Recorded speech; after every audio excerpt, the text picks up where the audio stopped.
raha rahampirenena tsy hisy repoblika vaovao raha tsy miova ny toe-tsaina politika ho ny général Brunel. Fanarenam-pirenena aoka isika tokony olona napetraka hitondra fanovana ho ny solombavam-bahoaka Riana Rindriamasinova. Gouvernemanta atsangana amin'ity farany herinandro ity hoy ny kolonely Randrianirina Mitana. Faltafaraka amina tomboky lasety movavy atao anatin'izao fotoana ny fampalalam-baovao izao aterina ny araba no manasana anaraka ny antsipirim-baovao hatramin'ny farany. Mahakasika ny raharaham-pirenena araka ny rahantsika atao anatin'ny lohatenim-baovao nisy ny fionana tamin'ireo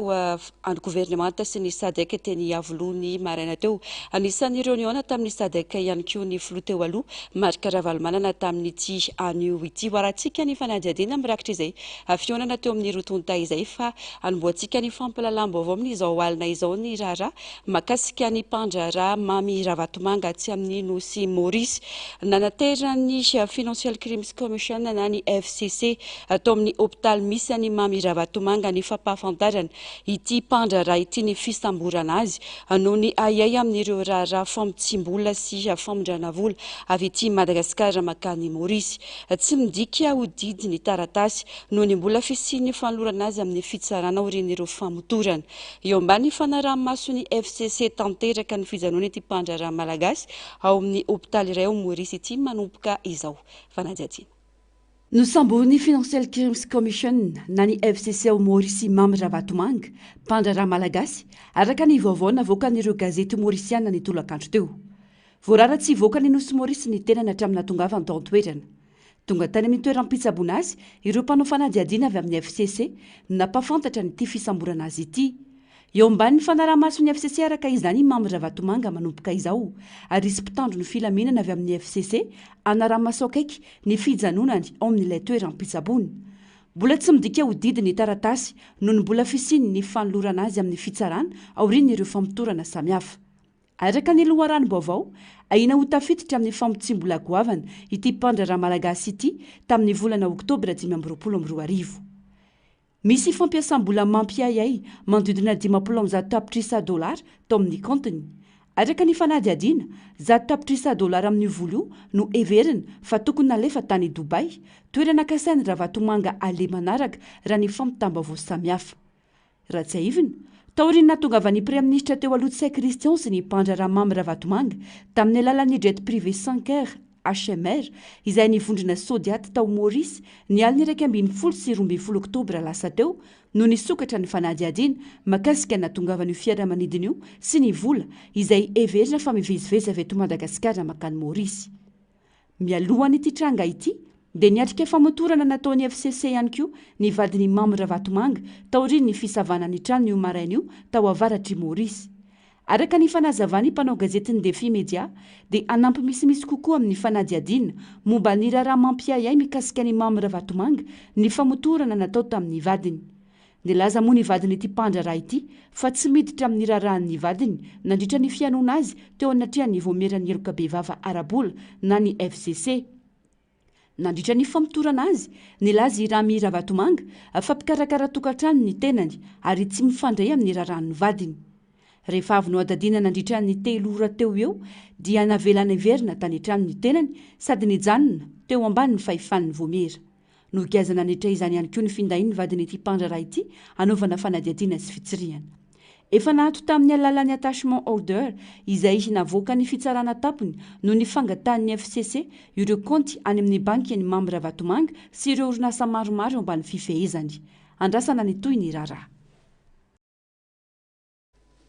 Raha ny fampitam-baovao samihafa amin'izao dia very ny zom-pirenena malagasy ny filoha teo aloha Andry Rajoelina raha ny didina avoaka ny gazety Mpanjakana tamin'ity androany ity. Hoarantsika atao anatin'ity fanadihadiana manaraka ity ny mahakasika izay.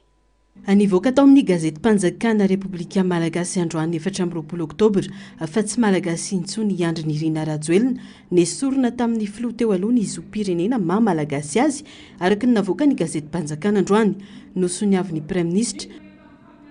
raha tsy haivina dia ny taona 2024 dia nahazo ny zom-pirenena frantsay ny tenany atao ary ny fangatahana izany. Ny 1 novambra 2024 no nahazoany izany zom-pirenena frantsay izany. Nezay nanafeny ny fizakan'ny zom-pirenena vahiny io saingy ny taona 2024 ny alohan'ny fifidianana filoham-pirenena no nahatrarana izany. Androan'izany dia voaisitra tamin'ny zom-pirenena mahamalagasy azy izy. Manomboka izao, frantsay tanteraka Andry Rajoelina satria efa very amin'ny fomba ofisialy ny zom-pirenena malagasy. Ny tena niaraka izany no any filoha teo aloha tsy mizaka ny zom-pirenena malagasy. Makasika ny raharam-pirenena ho fantatra mialoha ny alahady ho avy izao ireo mpikambana eo anivon'ny governemanta Rajaonarivelo ny filoham-panjakana ny kolonely Mikaela Randrianirina nandritra ny fionany tamin'ireo masoivo vahiny teny Iavoloha io maraina io. Naneho fiara-miasa ireo masoivo vahiny ireo ilainy izany satria manitra ny firenena ka mila fanohanana hoy ny filoham-panjakana. Ankoatra izay, fantatra fa ho tanterana amin'ity faran'ny volana ity ny dinika nasionaly ho famana ny olana ijiry sorano dia fantatra fa amboarina ireo groupe efatra eny Ambohimanambola amokatra herinaratra 20 mégawatt. Teny antoerana nanangona ny vaovao Narcisse Karazavy Simbola avatsara. Io maraina io dia nisy ny dinikasa niarahan'ny fiadidinan'ny fanavaozana ny Repoblika sy ireo masoivo vahiny miasa sy monina eto amintsika. Naneho firaisan-kina sy fiara-miasa ireo masoivo vahiny ary nambaran'ny filoham-panjakana fa ilaina ny fanohanana avy amin'ny iraisampirenena satria mahantra ny firenena ka mila fanampiana amin'ny famelomana ny toe-karena. Ataorin'ny fiaonana tamin'ireo masoivo vahiny ireo dia fantatra fa hijoro mialohan'ny alahady ho avy izao ny governemanta vaovao, governemanta antenaina hitondra fiovana sy fanavaozana eo amin'ny fitantanana ny raharam-panjakana hoy ny filoham-panjakana. Zavatra nitenenina tao moa izany dia zavatra fahenonareo ihany hatrany amin'ny ACC ny nanambara ny zavatra tiana atao hitondrana ilay fanovana-drafitra, ilay fanovana. Izay ny zavatra nitenenina tao nanome ny pitsopitso ny mikasika an'izany satria nanontany koa zareo hoe nanontany zareo mba te halala ny mikasika ny zavatra tiantsika atao ao anatin'io taon'io dia nangataka moa izany ny tsy hialany zareo amintsika ny hanampiany zareo antsika lalandava amin'izay zavatra atao satria ny firenena efa ambany efa mahatra kely dia mila ny fanampiany zareo. Izay manantena fa ny fahatongavan'ny zareo maro be ohatran'izao dia midika fampisehoana fiaraha-miasa nareo nahita azy teo. Ankoatra izay dia fantatra ihany koa fa ho tanterahana faran'izay aingana ny dinika nasionaly eo amin'ny samy malagasy mba hamerenana ny firaisan-kina sy hitondrana fandriampahalemana miainga avy ny fotony. Efa miasa ao anatiny izahay izao dia raha ny faniriana azy tsy tokony ohatran'ny lahady. Raha ankinitsika amin'ny ao ambony foana rehefa manao zavatra. Izay ny antsointsika ny reto mpiara-miasa amintsika reto. Izay ny antsointsika azy fa ny zavatra priorité amin'izao aloha dia ny ametrahantsika n'ilay fifampiresahana amintsika malagasy aloha. Fa izay ny antsoina ny reto satria ao anatin'ny fiara-miasa amin'ireto amin'ny Banque mondiale sy ny FMI sy ny fambolena dia mahita volet goavana antsika amin'ny fambolena ao anatiny ao. Mbola ho dinina koa ny tena hoe mialatsiny amin'ny teny frantsay ny pragmatisme amin'ny projet rehetra izay amintsika eo mbola ho dininay miaraka amin'ireo mpamatsy vola reo. Naraka ny lalam-panorenana. Ny lalam-panorenana dia nanome anay ny fahefana tamin'ny alalan'ny fitsarana avo momba ny lalam-panorenana. Ny ao amin'ny didy izay navoaka ny fitsarana avo dia hoe manohy ny asany aloha reny androm-panjakana reny. Fa tsika miroso amina fifampiresahana nasionaly tsika amin'izao dia anytsika mahita ny atao. Mikasika ny olany herinaratra sy ny rano kosa izay fototry ny olana ara-tsosialy eto amin'ny firenena dia ao anatin'ny fanamboarana ireo groupe elektrogène efatra eny Ambohimanambola aharitra iray volana eo ny asa ka rehefa vita izany dia izy famokarana herinaratra manodidina ny 20 mégawatt anampy amin'ny famahanana tsy fahampian'ny 30 mégawatt mahatonga ny fahatapahan-jiro amin'izao fotoana izao. Amintsika miteny izao moako izany na dia tsy manambola ny fanjakana malagasy efa miezaka zahay mijery ohatra hoe ny amin'ny resaka délestage mety ho hitanareo androany na rapitso mety hisy livraison na pièce na groupe eny Ambohimanambola amboarana an'le groupe anakefatra atao hoe CTA2 anakefatra amboarana an'io io rehefa manomboka io fanamboarana io dia mety ataontsika hoe manome eo amin'ny ray volana sy folo andro na sy tapany eo dia mety tafarina reo groupe reo dia reo groupe reo nefa mbola manome eo amin'ny 20 méga io ny tsy ampy amintsika nefa hatramin'izay dia 30 méga azonareo le olana iainantsika reo aloha ny hita pièce valeur-na 3 milliards d'ariary eo le izy mikarokaroana etseroa amboarana ny ampianana ny délestage zay ny court terme mbola misy koa zavatra tadiavinay ambadika zay amenona mba hafeno an'le gapna 30 méga zay ny court terme fa mbola misy ny lavitrezaka zay any amin'ny eninenimbolana antsika mahita vokatra na amin'ny rano na amin'ny jiro tanjona ho ny filoha ny ampiverina tsikelikely amin'ny laony ny asa fototra rehetra sy ny fiainany vahoaka malagasy fanatombonkandro ho an'ny asa fanamboarana forage eny amin'ny polyteknika Vontovorona taoriany fitsidihan'ny kolonely Rampanarivo solitena ny fiadidian'ny fanavaozan'ny Repoblika ny Madagasikara naneo fankasitrahana ireo mpianatra ary mitaraina amin'ny tsy fampindrano jiro ary trano fianarana sy fonenana nilaza ny solitena ny fanjakana fa tanjona ny fijerena akaiky ny zavamisy sy ny fitondrana vahaolana maika ho an'ireo mpianatra fanadiadiny amin'ny sariny mbola avatsara antaona no tsy nanana rano fisotro sy fidiovana ireo mpianatra ety amin'ny polyteknika Vontovorona tsy nety voavahy izany olan'izany ankoatran'izany manana olana ihany koa ny jiro sy ireo fotodrafitrasa toy ny trano ipetrahana sy ianarana ho famahana ny olandrano dia natomboka androany ny asa fanamboarana forage eo amin'izy sehatra ny famatsiana rano izay ny namo zany tsy dia teny lavabe miarahaba ny Andriamato Filoha tonga nanatona anay mpianatra ety miarahaba ny ekipa rehetra koa fa efa voaton'ny monsieur le directeur reo rehetrarehetra ary miarahaba antsika mpianatra rehetra ihany koa efa nisy ny dinidinika ny anikeo ny resahana ny rehetrarehetra makasika ny problème rehetra dia efa handra fitenenany ihany koa ny filoha ny Repoblika rehefa aveo ny ampatsahivina ihany moa zany fa ny antony tolomantsika dia ny jiro ny rano dia ny rehetrarehetra zany ny sécurité sy ny fampianarana ary indrindra ny bourse misy tompona ndraikitra daholo zay rehetra zay ary hanazava zareo aiza ho aiza ny bourse inona ny vahaolana vonjomaika ho raisina amin'izao situation zao makasika ny jiro sy ny rano sy ny sécurité dia zay ihany angamba dia sotra toko raha mpianatra roa no zakany efitrano iray dia lasa enina izy ireo no miara-mipetraka amin'izao fotoan'izao no ny tsy fahampian'ny trano nampatsiahivina ireo mpianatra fa tsy nisy fandraisana andraikitra mazava nataony fitondrana teo aloha manoloana ireo olana ireo fa ny fanamboarana fonja indray no natao lahara-pahamehana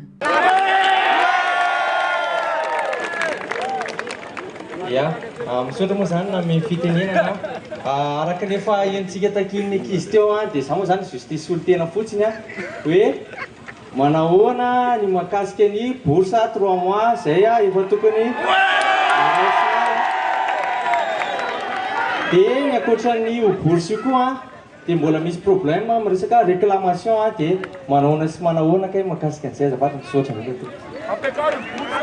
tanjona tao ary ny fidinana ifotony nataony solitena ny fiadidinan'ny fanavaozana ny Repoblika ny Madagasikara ny jerena mivantana ny zavamisy sy hitondrana vahaolana maika ho an'ny mpianatra eny amin'ny polyteknika Vontovorona. Tondety ny fitondram-panjakana amin'izao fotoan'izao mijoro ny fitondram-panjakana izay tarihan'ny filoham-panjakana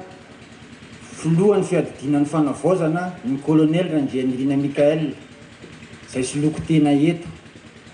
tonga amaly avy hatrany ary amaly mivantana ny etaetany tsirairay mikasika ny fahorian'ny mpianatra ny Vontovorona. Ny rano no resahantsika voaloha izay rahantsika mahita io efa hitantsika io ny fanomboana anazy izay mariako eto fa fiarah-miasa sy fanomezan-tanana avy amin'ny mpandraharaha tsy miankina zato isan-jato omenantsika mpianatra ety Vontovorona izy io zay hotononiko manokana eto monsieur Balola angavina hitsangana eto aloha raha eo izy azafady.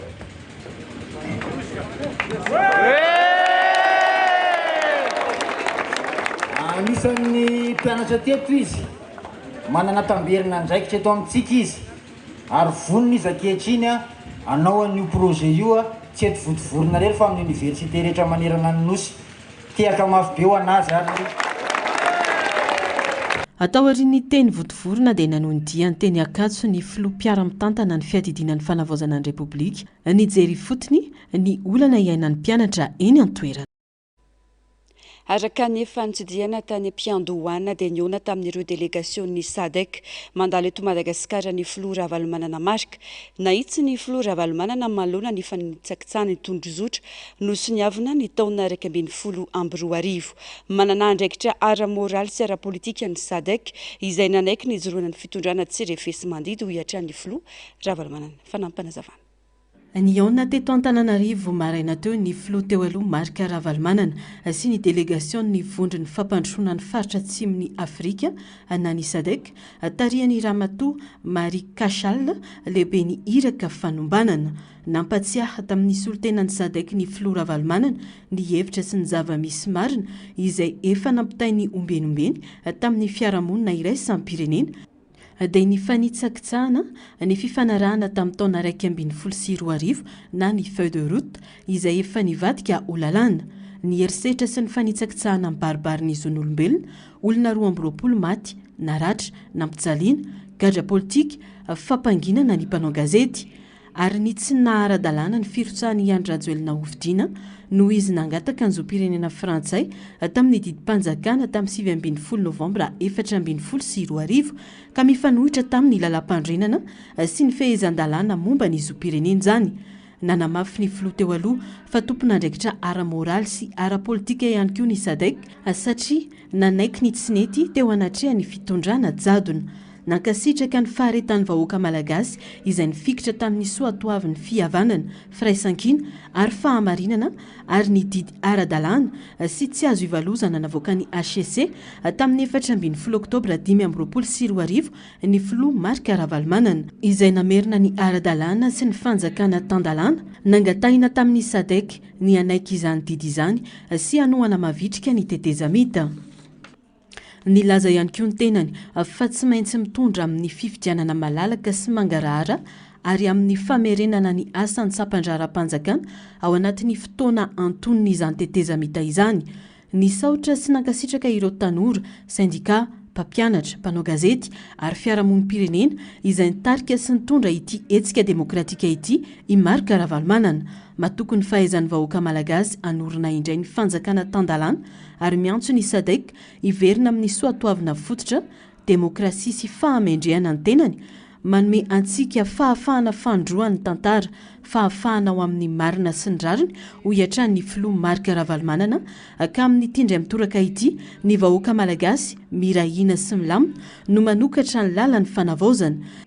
Tsy ahivina fa ny filoha Marika Ravalomanana no napiditra ny Madagasikara ho mpikambana atao amin'ny SADC tamin'ny taona 2020. Nisy fitakinana atao teto amin'ny firenena ka nanova ny raharam-pirenena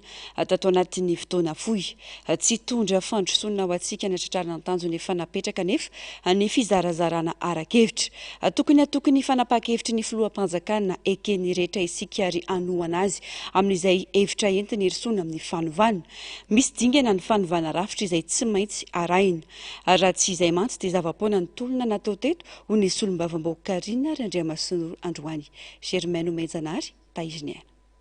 Mazava ny lalak'izoran'i Madagasikara sy ny vahoaka malagasy amin'izao. Ny vahoaka no nahatonga ny filoham-panjakana teo amin'ny toerany. Noho izany, tokony atoky azy ny vahoaka malagasy amin'ny fanapahan-kevitra raisiny hoy ny fanamafisana. Mbola miankina betsaka amin'ny mpamatsy volany teto bolan'ny firenentsika, ary izany no isan'ny tandrona fatratra, tsy nivoahana ny lalam-pandrenana. Mila manohana ny filoham-panjakana irosoana amin'ny tena fanovana izay notakina ny vahoaka malagasy hoy ny solombavam-bahoaka Rina Randriamasinoro. Ary hitantsika ihany koa fa ny mpamatsy vola ary ny partenaire Madagasikara, ny ambassadeur zany zao ny France efa nanao an'ireny hoe fankatoavana sy fahavononana hiara-iasa ho amin'ny Madagasikara reny. zava-dehibe reny ary reny a ny tena antony tandrovana voalohany indrindra nisy tsy atapahany zay fa matsimboly zay. Inona ny antony? Satria isika malagasy ataoko fotsiny hoe ny budget atsika mbola misy aide budgétaire ngeza be andrasana amin'ireo mpamatsy volany ivelan'ireo satria ny ressource atsika eto tsy mbola mahavita na ny ampidinana na raha-mpanjakana fotsiny ary. Tsy hoe tsy hanao fanovana ny dikan'izay fa araky ny reny kabary reny ny fanovana dia fanovana tena nezaka misy etape lalovana amin'izay fa tsy hoe androany dia androany tsika dia hiteny hoe ravao zao dia isika rehetrarehetra ihany koa ny vahoaka na mpianatra na inona hiteny hoe ty ihany ny prime ministre mety tsy izay ilay fanovana tedavina izay fa ny fanovana tsy maintsy jerena aloha manaraka an'izay lalam-panorenana sy marimaritra iraisan'izay mba tsy halany izay fatapahany ny famatsimboly izay dia tena hoe manan-karena Madagasikara. Fa ny arenantsika androany na ilay akibon'ny tany na ny ranomasina tsy mbola mivadika voly zany androany dia androany ka ahafahana misitraka an'izany isam-baravarana fa tsy maintsy misy fotoana andaminana an'izany rehetra zany. Niaritra fijalinana nandritra ny taona maro ny vahoaka malagasy ankehitriny afaka tsy eo ambanin'ny vahony ny didijadona sy ny kolikoly ary ny ampimambany rehetra hoy ny fanamafisana. Ny fampitokisana amin'ny olona napetraka hitantana ny firenena no ahafahana miroso amin'izay tanjona napetraka fa tsy ny fizarazarana amin'ny adevitra tsy hitondra fampandrosoana sy tsy ahatanteraka ny fitakina ny matimatesana teny Ankanja hoy hatrany ny solombavambahoaka Rina Randriamasinoro. Za tena miangavy antsika mihitsy hoe aleo aloha efa io le prime ministre aza miadevitra iza nanolotra an'io na iza nanolotra an'io fa io aloha ny prime ministre dia aleo aloha izy hanao ny asa tenen'ny filoham-panjakana hoe any tena nezaka ny rafitra fanovana araky ny lazaiko teo hoe tsy maintsy misy dingana lalovana amin'izany hoe mba hialana ny hoe fatapahany famatsimbola sy ny sazy io hatramin'ny Madagasikara fa io prime ministre io tsy mbola io kory ny prime ministre eken'ny rehetra fa araky ny resahana dia mbola isy ny concertation nationale ho tarihan'ny FFKM efa manomboka ny SADC zany hoe tsy maintsy isy prime ministre iarahany rehetra zany ao amin'ny fotoana aoriana ao fa mba ahafahana mahatonga an'izay ialana amin'ny vidrany amin'izao vidy zao dia tsy maintsy manendry prime ministre sy gouvernement aloha ahafahana miroso an'izay. Ahoana ary ny ahafahana matonga amin'izany iza ny ikarakara an'izany raha ohatra ka tsisy gouvernement mitsangana ao tsy misy gouvernement antsika zao ny ala Rajoelina ny ala ny prime ministre ny tendreny Rajoelina tsy nahatsangana gouvernement tonga ny fitondram-panjakana amin'izao nanendry prime ministre logika zany tsy maintsy prime ministre afaka hiara-iasa akaiky aminy tsy mety tsy akasitrahany vahoaka malagasy ray manontolo zany fa zay aloha ny fantany fa nety niaraka ny solombavambahoaka zay nanolotra an'izay tokony hanana ny vahoaka fitokisan'izay hoe ny ala tao anatin'izay jadon'izay tsika tsy verina ao anatin'izay efa ny fanome toko hoe anova rafitra fa ny fotoana fanovana rafitra tsy bitolo hoe androany dia androany dia raha vao zao dia raha vao inona moa ny dikan'izany na rava daholo zany rehetrarehetra zany dia tsy misy ninina azotsika ampiasaina eto dia hoaizintsika fa tsy maintsy misy etape ary zay no nantonony hoe ny FFKM tsy maintsy roso amin'ny fifampiresahana sy fifampidiniana ny hery velona rehetra amoaka tokoa hoe inona le rafitra ilaina hovaina raha androany nge hovainy rafitra izy ary mahavaly an'izay fa tsy maintsy miaingy amin'ny lobary andasy zay ho avoaka ny FFKM miaraka amin'ireo acteurs politika rehetrarehetra na société civile na inona anangana gouvernement atokisany rehetrarehetra mety ireo ihany ve niverina raha navita ny asany sa mety gouvernement hafa mihitsy ny fanarahany rehetra ametraka amin'izay fanovana ary irosoana amin'ny fanomanana fifidianana azahoany Madagasikara tena olom-boafidy filoham-pirenena voafidim-bahoaka lanim-bahoaka mba ahazonina ny fampandrosoana aingana ho eto amin'ny firenena. Raha ny nambaran'ny filohan'ny fanavoazana ny Repoblika ny Madagasikara moa dia tokony hitsangana mialohan'ny alahady izao ny gouvernemanta ho avy tsy ho ilana ihany koa ny dinika nasionaly eo amin'ny samy malagasy izay efa tokony hanomboka amin'ny farany ity volana ity mba ho fanarenana ifotony. Maneho ireo rehetra ireo fa miroso miandalana amin'ny fanarenam-pirenena hoy hatrany ny député Rina Randriamasinoro.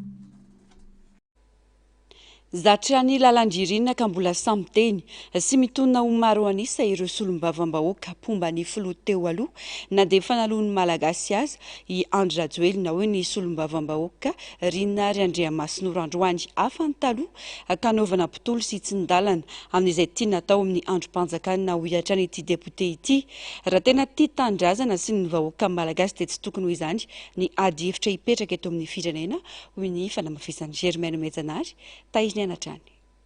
tsy fotoana anaovana fanehoan-kery intsony izao ka ilazana fa izay no maro anisa na iza no maro anisa afa ny fomba fitondrana teo aloha fa efa fanovana izao no misy eto amin'ny firenena ady hevitra diso ny fisisiana ka anoloran'ireo mpomba ny fitondrana teo aloha prime ministre satria efa ny vahoaka no le ho azy ireo ka tsy mila olona avy amin'izy ireo intsony afa ny taloha ka anaovana bontolo sy ady hevitra mirefarefa hoy ny député Rina Randriamasinoro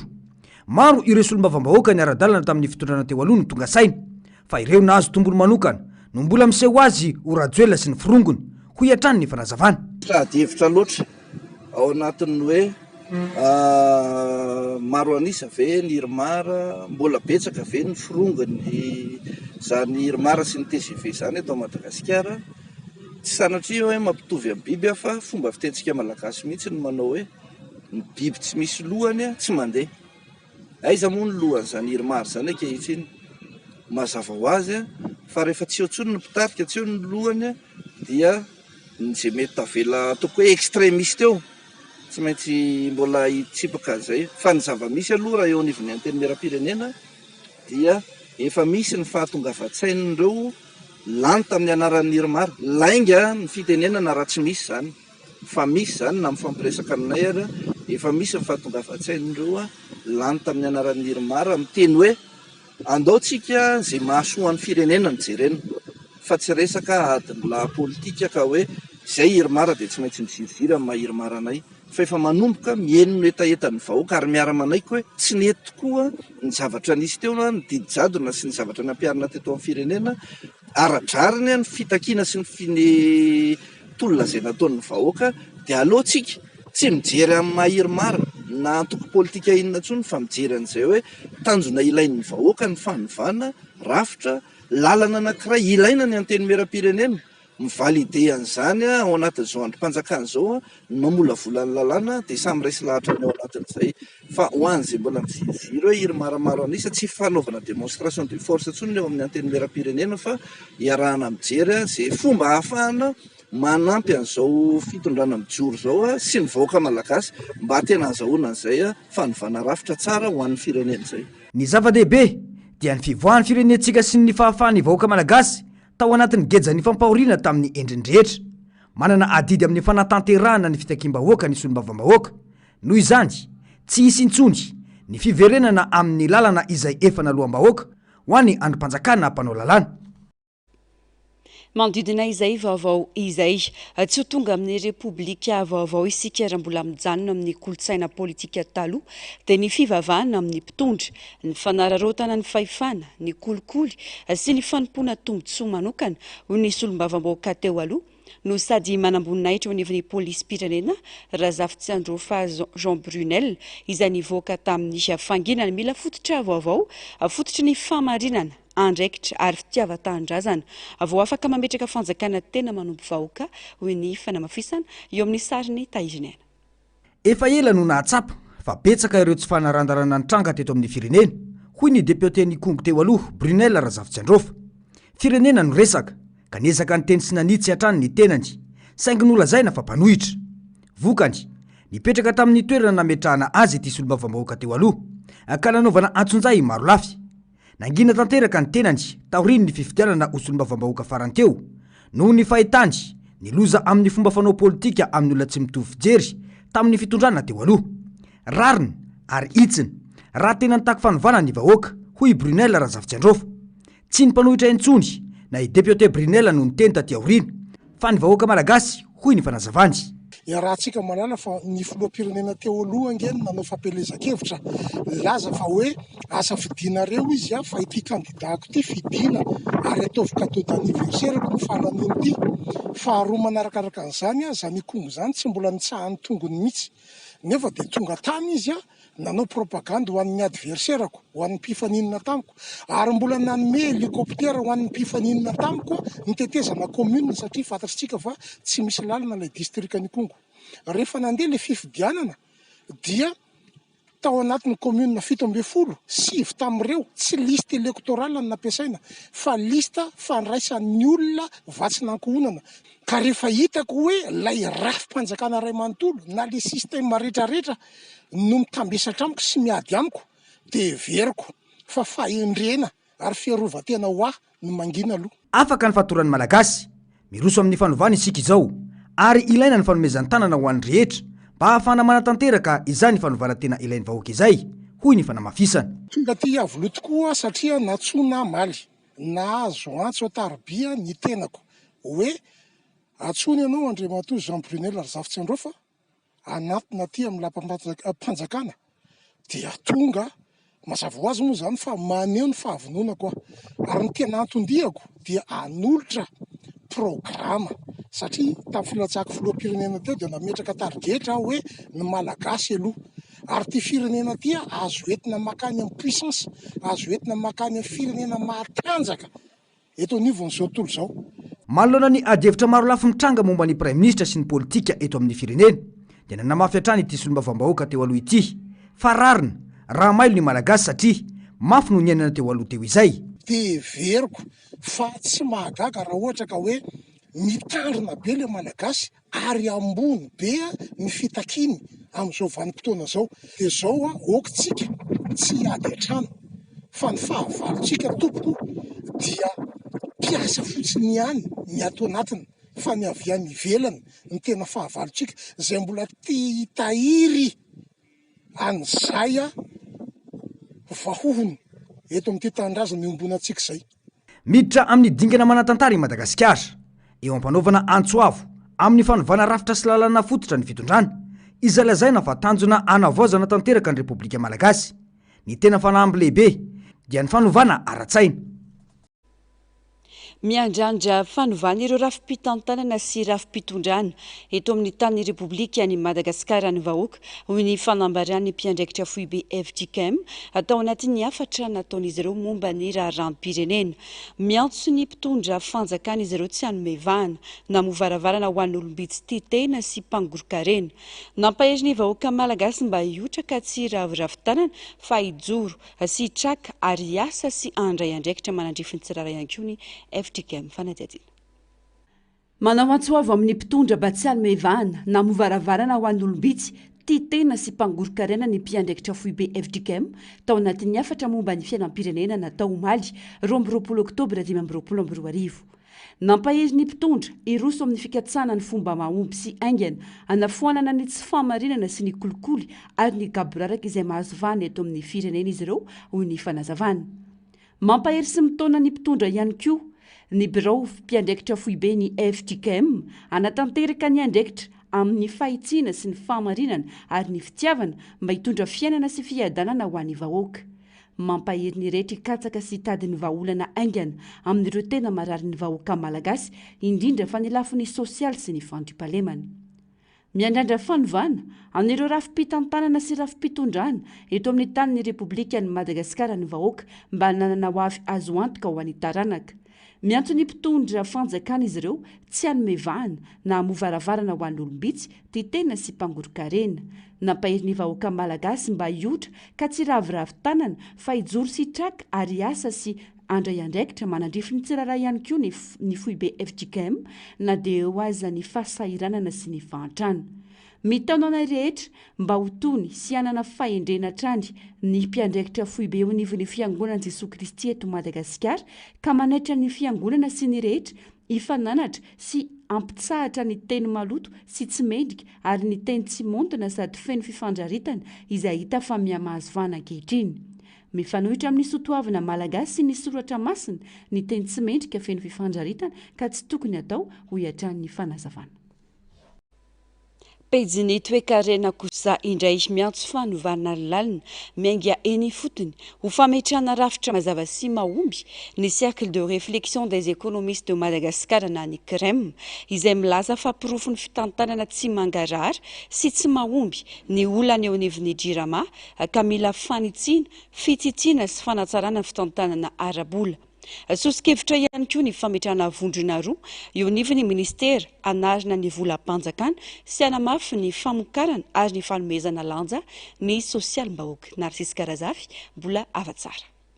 tsy maintsy miaingy amin'ny fananganana rafitra mazava sy mahomby ny fotony ny fiovana raha tena tiana ho tanterahana ho ny cercle de réflexion des économistes de Madagascar na ny CREM ny olana miseho eo anivon'ny Jirama dia profy ny fitantanana tsy mahomby tsy mangarahara ary fandaniam-bola fahatany ho ny CREM noho izany manentana ny fitondrana ireo mpahay toe-karena mba hanatanteraka fanovana lalina sy tena mipaka eny fotony. Ny mahakasika ny fitantanam-bola zany indrindra ny ao amin'ny ministère amin'ny finance dia tokony misy zany ao gropy anankiroa mazava tsara mihitsy. Ny anankiray zany dia mandinika fotsiny fomba ampidirana amin'ny volam-panjakana, ampidirana vola ho an'ny fanjakana satria dia efa mandeha ny resaka fa tsy haharitra hatrany amin'ny volana janoary tsony ny vola tao ary efa mandeha ny resaka fa be dia be koa ny vola efa voahodina tao efa tadiaviny reny vola reny saingy izany moa tsy ho azo antoka hoe ho azo sa tsy ho azo satria lafin'ny politika izay noho izany zany dia misy vondrona zany ao tokony mandinika fotsiny hoe inona ny ampidirana vola maika ho an'ny fanjakana. CREM dia manana hevitra amin'izay raha misy ilana azy. Ny vondrona faharoa zany dia mandinika fotsiny ny amin'ny fandaniam-bola. Ahoana ny fomba andaniana vola mpanjakana mba tsy hisian'ny gabraraka ohatrany teo aloha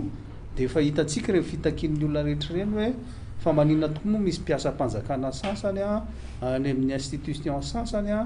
mandray vola mihoapapana raha oharina amin'ny any amin'ny institution sasany ary indrindrindrindra ny any amin'ny fampianarana sy ny any amin'ny fampianarana ambony dia izany rehetra izany zany mila dininy ahoana ary ny fomba andaminana ny fandaniana vola ao anatin'izay nefa veriko ihany fa tsy vitan'ny lafin'ny toe-karena fotsiny izay fa tsy maintsy misy lafiny ara-politika ihany koa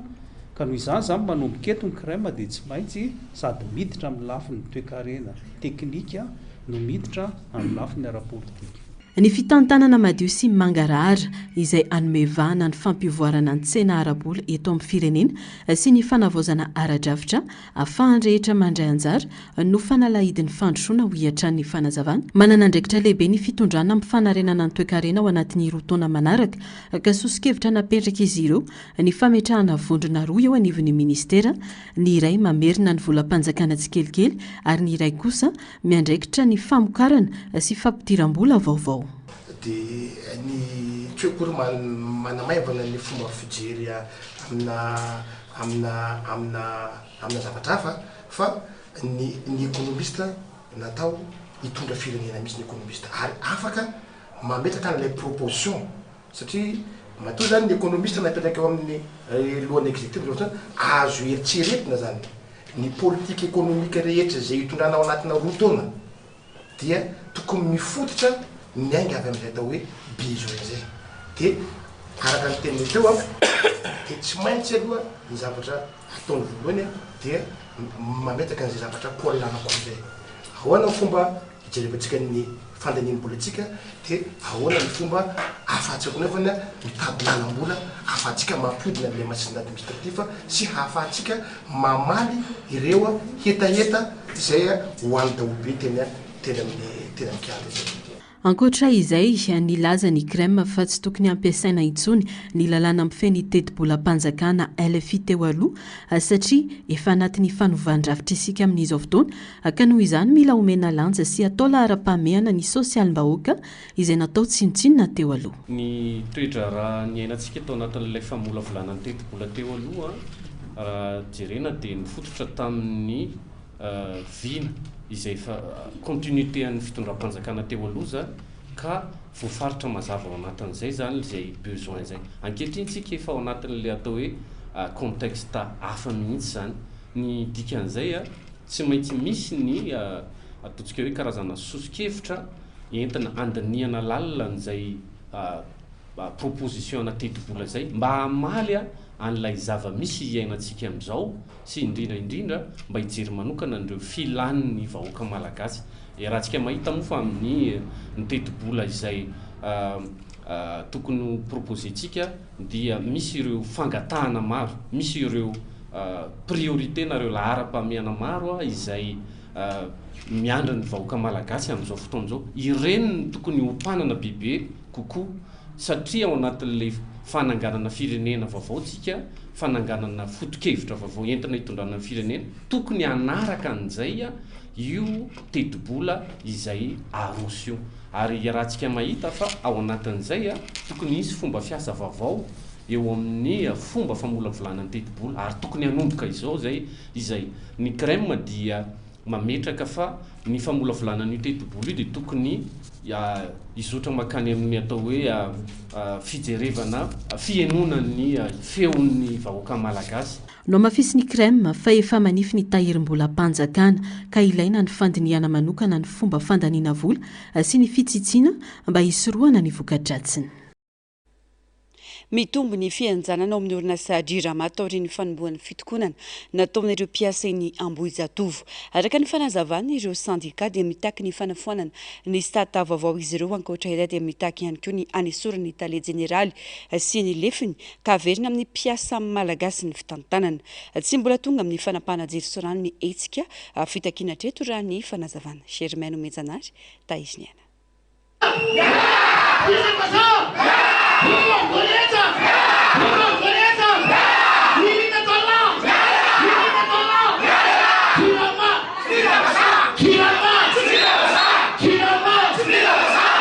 Ny sata vaovao dia tafiditra ao anatin'ny fandaharana asa fanavozana napetraky ny fanjakana teo aloha ary nambara fa mikendry ny fanatsarana ny fitantanana ny fampianana ny fandaniana ary ny fampidirana mpampiasa vola vaovao.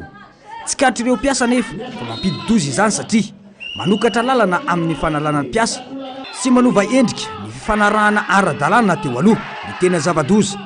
dia ny firosoana any anatin'ny fanomezana ny sehatra tsy miankina ho an'ity orinasa mpanjakana ity. Ankoatra izay dia mitaky ny fialany tale jeneraly na ny DG sy ny lefiny ihany koa ireo mpiasa noho ny tsy fahafalian'izy ireo amin'ny fomba fitantanana amin'izao fotoana izao. Fa ny faharoa zany dia ny tsy faneken'ny mpiasa intsony ho tantanan'ilay tale jeneraly sy ny tale jeneraly revitra zay vazaha mariana amafisinay fa nitolona nataon'ny vahoaka malagasy tsy hoe hanala ny andro rajoelona fa hanala ny rafitra rehetra zay tsy mety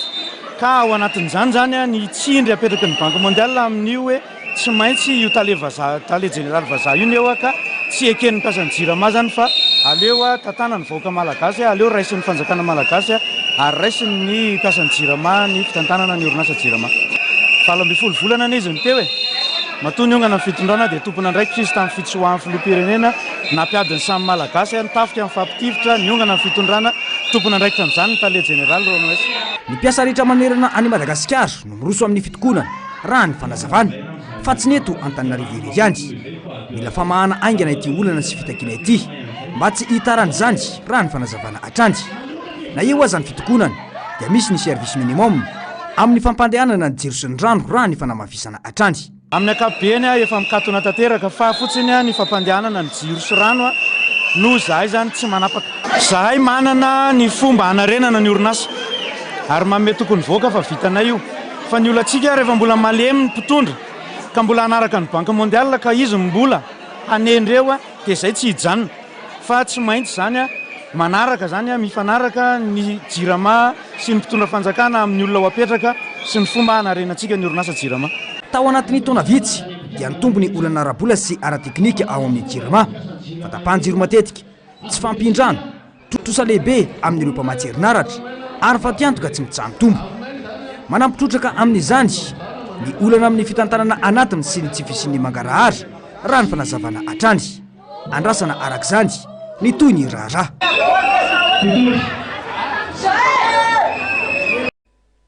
Tsy maintsy manaja ny fitsipika miaramila sy ny lalana velona ny tafika ka tsy ekena ny andraisana fepetra ka tsy andraisana fepetra entitra ireo izay miopefy raha nambara ny lehibe ny etamajoro ny tafika mijoro ho an'ny vahoaka sy ny firenena manontolo no tanjona hoy ny fanamafisana. Manatanteraka fanomanana fokonandony nasionaly ny anivon'ny tafika malagasy mba hanatsarana ny fomba fitantanana sy ho fanamafisana ny andraikitra sy ny tafika malagasy eto amin'ny firenena. Fanampanazavana. Manoloana ny rivotra politika izay mitsoka eto amin'ny firenentsika amin'izao vanim-potoana izao izay tao anatin'ny hetsika hetsi-bahoaka izay nahatonga faravany fitondrana teo aloha dia mahatsiaro manana andraikitra izay atao anivon'ny tafika malagasy. Izany indrindra no nanaovana izao assise de l'armée zao na ny fikaonandoha ny tafika malagasy zany no atao de mba hitondrana ny hevitra sy ny anjara briky ary ilazana ihany koa zay manitikitika sy maharary anay atao anatin'ny tafika malagasy ary entina indrindraindrindra ihany koa mba anampina sy anomezana tanana an'ireo zay voatendry mitondra ny tany sy ny fanjakana ankehitriny eto dia mampatsiahy ihany koa ary mitaona ny vahoaka malagasy tsy akanavaka mba toetra ao anatin'ny filaminana satria mandalo fotoatsarotra ny firenetsika mba samy banjina ny tombotsoa ambonin'ny firenena ary indrindrandrindra ny fitiava-tanindrazana zay manosika ny tafika malagasy ankehitriny hoe manoloana ny olana sy ny ambana maro samihafa zay misy eto amin'ny firenetsika eto ihany koa dia milaza amin'ny fomba mahitsy ary ofisialy fa eo anivony miainga avy eo Andohalo eo anivony fibaikoana ny tafika malagasy ny fibaikoana ny tafika ray manontolo manerana ny nosy ary izany dia hitaomana ny miaramila rehetra atao anatin'ny tafika malagasy mba tsy rorosaina ary tsy andray baiko afa tsy avy amin'izany fibaikoina eto Antananarivo zany ihany ary ao anatin'izany ny fanajana ny fitsipika mifeny tafika ary fanajana ny lalàna velona eto dia tsy misy elanelam-panahy intsony atao amin'ireo zay mioapefy ka ilazana ny miaramila rehetra manerana nosy raha tsy mahazo lalana ianao amin'ny tompona andraikitra zay isan'ambaratongany zay mifehy anareo agny de tsy tokony iseho etsy seroa na amin'ny tambazotra serasera na ankalamanjana na fandraisam-pitenena na amin'ny fomba maro samihafa tapitra ny mandeha ho azy ankehitriny dia iroso amin'ny fanasaziana avy hatrany izahay raha miseho zany rehetrarehetra izany raha misy manana olana dia manantona an'ireo ambaratonga mpifehezana samihafa ary mampiakatra an'izany aty amin'ny tompona andraikitra aty amin'ny Foibe aty Andohalo Vaovao any amin'ny faritra fitovinandry manoana tsy misy fepetra ny lalan-tsaina sy ny lalan-kevitra napetraky ny RMDM rodobe ny mpanoana ho an'ny demokrasia eto Madagasikara nasionaly ny avy amin'ny faritra fitovinandry raha ny fanambarana nataon'izy ireo androany iombonana ary iraisana ny fanapahan-kevitra rehetra izay napetraka ho amin'izany toy izao ny makasika izay fanambarana izay fanambarana izahay RMDM rodobe ny mpanoana ho an'ny demokrasia eto Madagasikara dia manao zao fanambarana izao araky ny fanambarana zay nataony Foibe RMDM tany Antananarivo omaly dia manoana tanteraka izahay amin'ny lalan-tsaina sy ny lalan-kevitra napetraky ny nasionaly izahay aty amin'ny faritra fitovinany koa manambara izany izahay amin'ny fomba ofisialy sady regionaly atao anatin'ny faritra fa mankasitraka ary mankatelina ny fanambarana zay nataony RMDM Foibe national izahay RMDM atao anatin'ny faritra fitovinany fanametra mpialana tamin'ny fomba ofisialy ny ariva teo ny ben'ny tanàna ny Manjakandriana Razafindrakoto Solofo Jocelyn ataotry ny etsika fitakinana nandritra ny herinandro mahery nataon'ny vahoaka ny Manjakandriana nakatony ponina ny bureau ny komina omaly ary androany ny afara amin'izao fametra mpialana izao Narcisse Karazavy mbola afatsara herinandro mahery no nanaovan'ny vahoaka ny Manjakandriana etsika fitakina ny fametra-pialany ben'ny tanàna Solofo Jocelyn Razafindrakoto ny ariva teo nametraka taratasy fialany tamin'ny fomba ofisialy ity tompona ndraikitra eo anivon'ny komuna ity nakatony ireo ponina ny varavaran'ny bureau-ny ben'ny tanàna nandritra ireo andro ireo dia nitaky tampilaminana ny fametra-pialany ben'ny tanàna ireo olom-pirenena ireo noho ny antony maro ka nisan'izany fitantanana tsy mahafapo sy ny olana ara-pitantanana tao an-toerana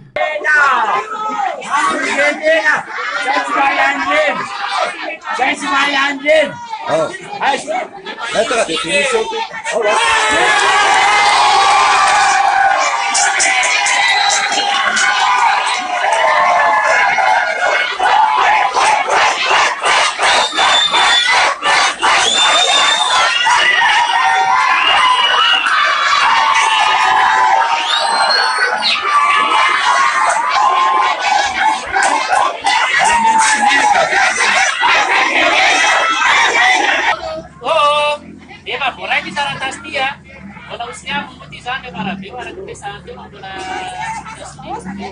ny taratasy tia tsy maintsy mbola mandeha any amin'ny tribunal tsara fantatrareo zay satria didy fitsarana nametraka be tanàna aketo a dia didy fitsarana ihany a no afaka manala azy eto ika zay zany mbola alemana ny tribunal ty dia hitatsika eo zay avala tribunal ano fa voaraina ety amin'ny district dia alefa ny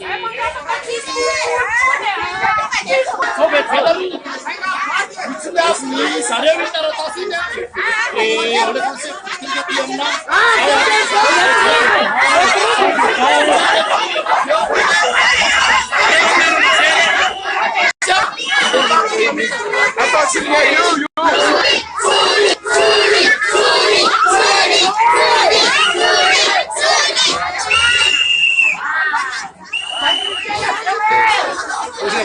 Assez oui, quel est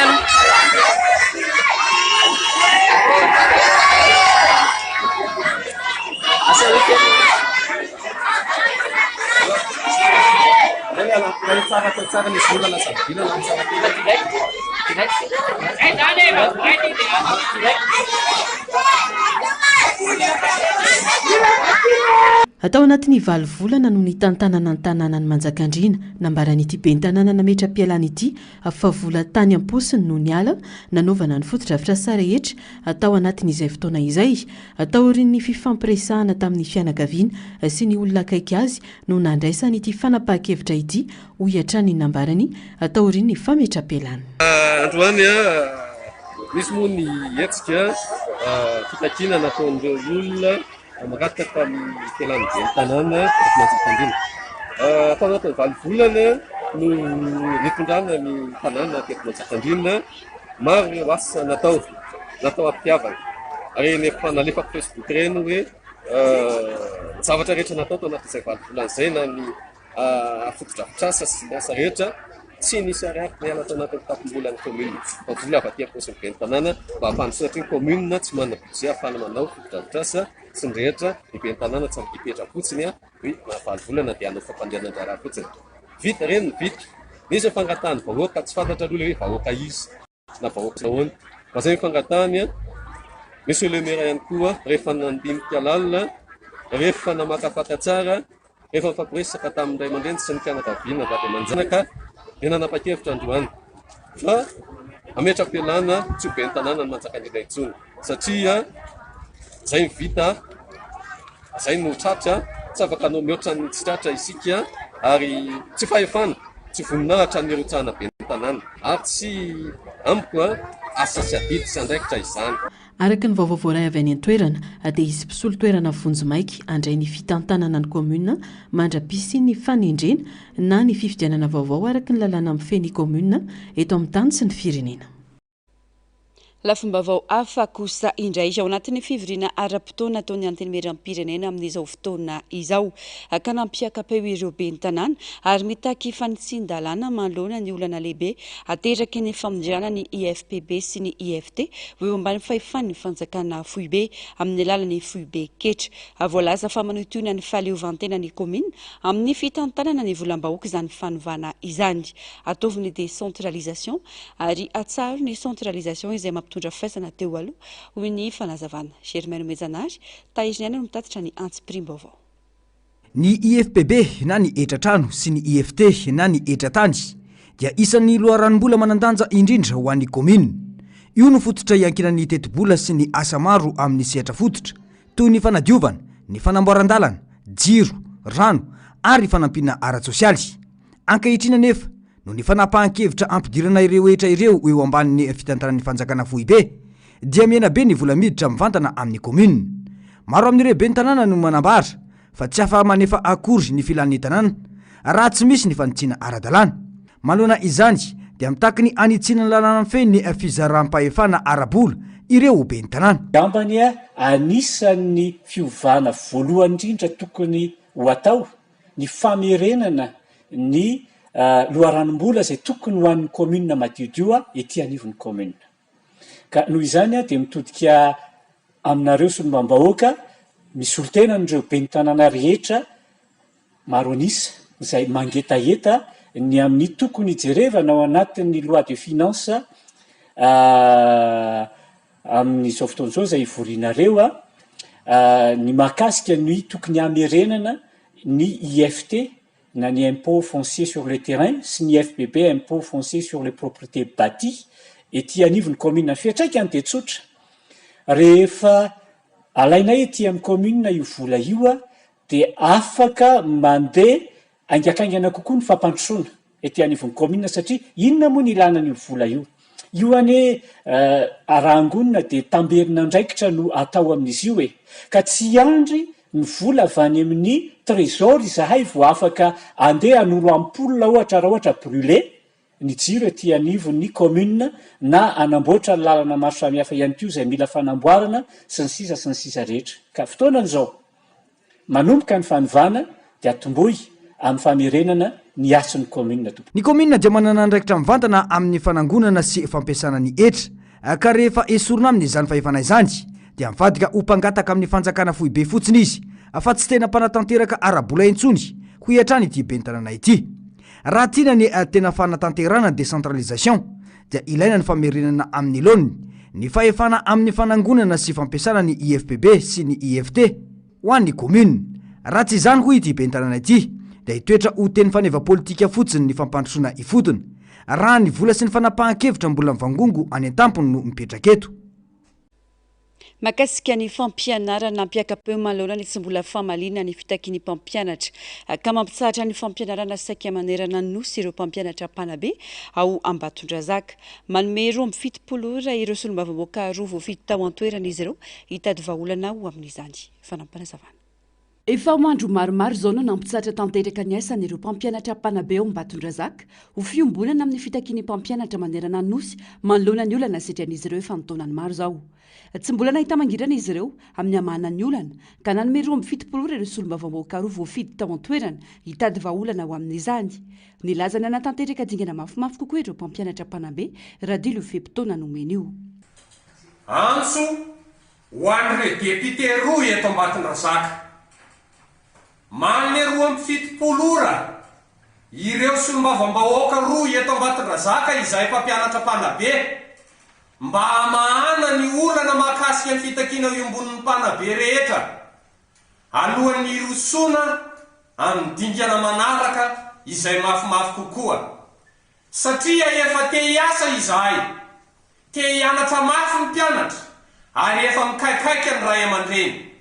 natao androany zoma fa 4 oktobra 2022 izao fanambarana izao anisan'ireo fitakiana ataon'ny mpampianatra Panabe ankehitriny ny fanomezakasina ny mpampianatra amin'ny fampitomboana ny karama ny indemnité de logement indrindra ny fanomezana ireo zo tokony isitrahany kanefa tsy mbola azo hatramin'izao ary ihany koa ny famodirana no mpiasa mpanjakana ireo fa tokony hisitraka izany tanjona iombona ny rehetra anatin'ny fitakiana ny ampiroboroboana ny fampianarana eto Madagasikara miainga amin'ny fanomezan-danja ny asin'ny mpampianatra sy ny lanja ny fampianarana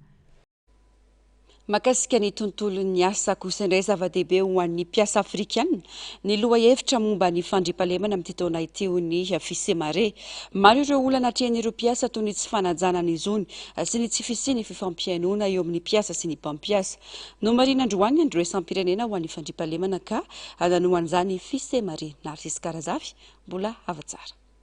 maro ireo olana sedran'ireo mpiasa manerana ny Afrika ao anatin'izany ny malagasy dia ny tsy fanajana ny zony izy ireo sy ny tsy fisiany ny fifampiainona eo amin'ny mpiasa sy ny mpampiasa hoy ny fisemare ho an'ny syndicat ny fandriampahalemana dia ny tsy fisiany herisetra ny fanajana ny zon'olombelona azo jerena mazava eny amin'ny toeram-piasana ny avy ny fandriampahalemana hoy ny fisemare rehefa misy ny fienjanana ny tsindry na ny tsy fahafahana amin'ny teny dia manjavona ho azy ny filaminana mahakasika zay fandriampahalemana zay satria le fandriampahalemana zay resantsika eto zany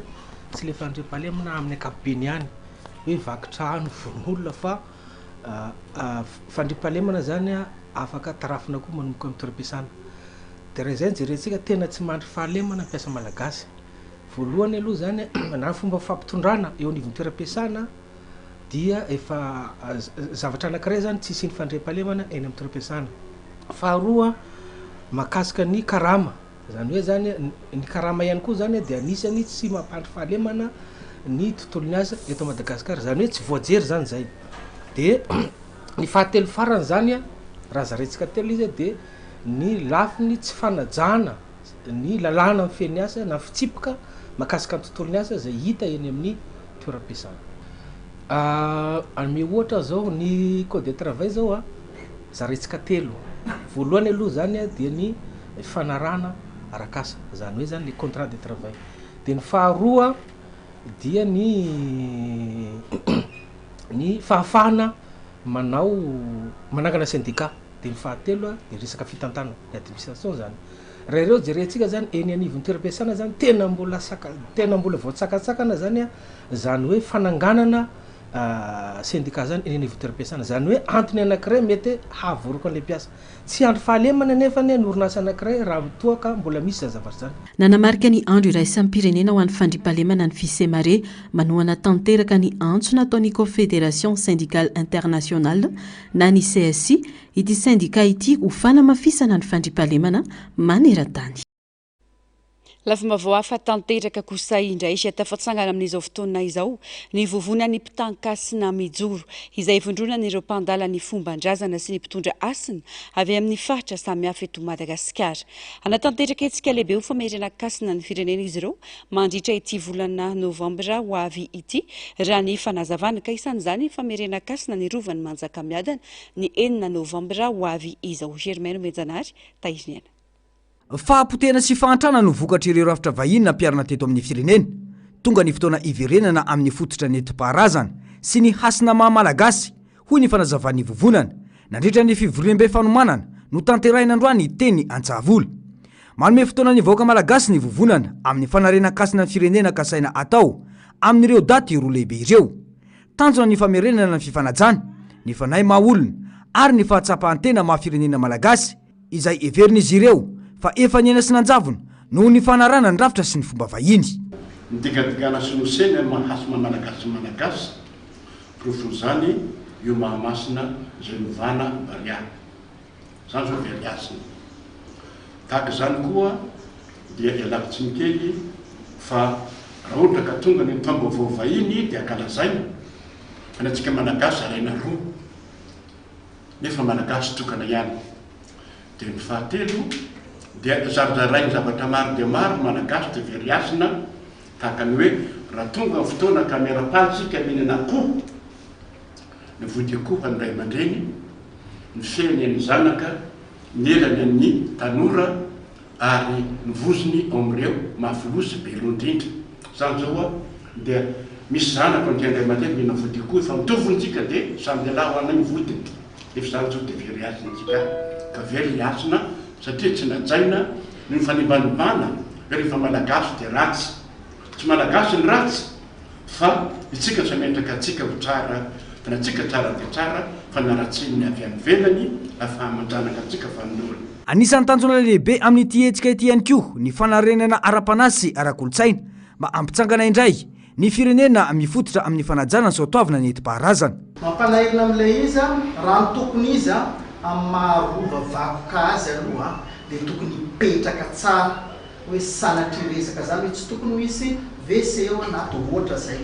tsy tokony anaovana fivarotana zay maharova azy fa ny fomba moa samy manana ny azy fa raha ohatra hoe hoentiko mianavaratra kely atsika ohatra ny rovana avaratrana atao lavitra be toerana fidovana manatsiny koa tsika ohatra zay fa ny eto aloha tsy be voafaritra loatra fa maninona le izy natao izy nanapa-kevitra fa rehefa amerikasina atsika averitsika ny asina maharova azy ny mendrika natao hoe rova zany.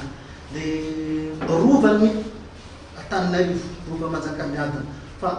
azavaiko tsara tsy rova ho an'ny Madagasikara aloha satria samy manana rova ho azy ny faritra tsirairay fa rova ho an'ny Antananarivo le izy dia hoe ankinina amin'ny fahendreny mpitakasina reto no miara-mikondoa hoe ahoana ny amerenana zay asiny zay. Ohatr'izay koa ny Vatomasina eny Mahamasina taloha raha tadiditsika teny angamba ny fanaovana fianianana zay olona hitondra olona ambony teny fikabaroany mpanjaka taloha dia amin'izao fotoana zao somary adiny le izy. Araka ny fandahara-potoana dia isy ny famerenan-kasina ny rovan'ny Manjakamiadana ny 9 Novambra ary ny 13 Novambra kosa no anaovana fanarenan-kasina nasionaly izay andraisany vahoaka malagasy rehetra manerana nosy anjara andrasana ny toyny. Maresaka avy any ivelany tsitsika ny Israely ny filoha-hevitra Amerikana sy ny sénateur io nijery ny ametrahana ny fandriam-pahalemana ao Moyen-Orient taorian'ny roa taona nisy ny fifandonana tamin'ny Hamas. Na dia nankatoavin'ny parlemanta israeliana zany lalàna milaza fa any Israely sy Jordanie dia naneho ny ayay ny États-Unis sy ireo firenena arabo 540 mety anakorotana ny filaminana sy ny fandriam-pahalemana zany any an-toerana izany fanampanazavana. Nandritra ny fitsidihana manam-pahefana Amerikanina tany Israely, anisan'izany ny filoha-hevitry JD Vance sy ny sénateur Marco Rubio dia niresaka momba ny fitandronan'ny fifampitsarana ny ady eo amin'ny Israely sy Hamas izy ireo, roa taona taorian'ny fifandonana mahery vaika teo amin'ny roa tonta. Miezaka mampitony aiany rehetra koa i Donald Trump nilaza fa tsy hisy fihesika ataon'ny Israely mikasika ny Cisjordanie. Indrindra taorian'ny fankatoavan'ny parlemanta israeliana ireo lalàna roa milaza fa ny Israely sy Cisjordanie faritra efa nitanany hatramin'ny taona 1770. Namoaka fanambarana iombonana nanamelika izany fikasana izany ireo firenena arabo 540 nilaza fa mety hanohitoana ny fandriam-pahalemana sy ny fifandanjana eo amin'ny faritra ireo lalàna vao nolaniny ireo. Naneho ny tsy fankasitrahany ihany koa ny filoha-hevitra Amerikanina JD Vance izay nilaza fa fandaharana politika tsy ampiheverana sy manana fotoana no nolaniny ary mety hanohitoana ny fifanarahana fampitsarana ady efa misy eo amin'izao fotoana izao. Araka ny tahatra navoaka ny Jerusalem Post dia niezaka nanemitra ny fandiniana ireo lalàna ireo i Benjamin Netanyahu saingy tsy nahomby izany. Nilaza ny manam-pahefana fa hetsika ara-politika nataon'ny mpanohitra atao anakorontanana ny fitsidihan'ny filoha-hevitra Amerikanina tany Israely. Na dia misy aza ireo manohana ny Netanyahu amin'ny gouvernemanta izay efa ela no mitaky hanambarany Israely fa azy ara-dalàna sy Jordanie dia nisafidy ny fandriam-pahalemana sy ny fifandanjana aloha amin'izao fotoana izao ny Prime Ministre. Tao anatin'izany, nanambara ny gouvernemanta israeliana ho malalaka misy fa hapiato fojomaika ny fandiniana ny lalàna mba tsy hanohitoana ny drafitra fandriam-pahalemana no tohanan'i Donald Trump. Vokatry ny fantrana lalina sy ny tsy fampiana ara-tsakafo dia mihinana biscuit vita amin'ny tany ny ponina ny Haïti. Festival des Roues hetsika fanaon'ireo vehivavy amin'ny loko volomena natoraly. Karazana asa hafakely mipetra-potsiny any anaty lavabato eny an-tendrombohitra ka manao endrika toy ny rajako dia mihinana izay sakafo omeny ireo mpizantany. Ireo no tranga hafakely atolotry Sara Anjaratiana atao anatin'ity fanadihadiana ity. Any Haïti, vokatry ny fahantrana lalina sy tsy fampiana ara-tsakafo dia mihinana biscuit vita amin'ny tany nasiana sira sy menaka ireo mponina. Tsy misy otrikaina akory ity karazan-tsakafo ity fa entina analefana ny fanaintainany anohanana fotsiny andy.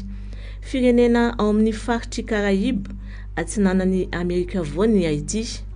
Engany mba tsisy toy izany eto amintsika. Tanterahina isa-taona ary natao ho an'ireo vehivavy manana lokom-bolo mena natioraly ny Festival des Roues. Tany Tilburg any Pays-Bas no nanatanterahana izany ny 7 ka hatramin'ny 1 Aogositra 2024 lasa teo tamin'ity taona ity. Mandritra ny atelonandro ny fankalazana azy izay anarivon'ireo vehivavy manana lokomena avy amin'ny lafivalin'izao tontolo izao no mandeha mivory mankalaza amin'ny alalan'ny hetsika ara-kolontsaina sy zavakanto ary fifaneraserana ara-piarahamonina. Ao amin'ny faritry ny Hebei ao Chine no misy an'ity karazana asa ity. Mipetraka fotsiny ao anaty lavabato eny an-tendrombohitra ka manao endrika toy ny rajako ary mihinana izay sakafo omeny mpizahatany izay tonga eny. Tsy ilana diplôma ny fidirana amin'ity asa ity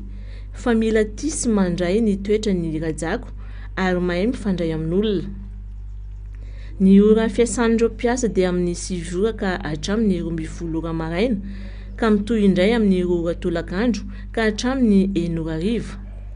9,000 yuan isam-bolana na 3 miliara 770 tapitrisa isam-bolana ny karama. Niparitaka amin'ny tambazotra sinoa ity toerana ity ary hita ireo ankizy fa tena faly mamahana akondro ny rajako. Nisy iray tamin'ireo mpiasa nanao ny asa no nilaza fa tena tiany tanteraka ny asany. dia intranga hafa kely no manakatona ny fampalalam-baovao tamin'ity anio ity ankasitrana firenao tombo kilasy tongo vavy nanaraka ny vaovao hatramin'ny farany dia tena ko mametraka ny mandrapitafa ao amin'ny rampitso indray veloma tompoko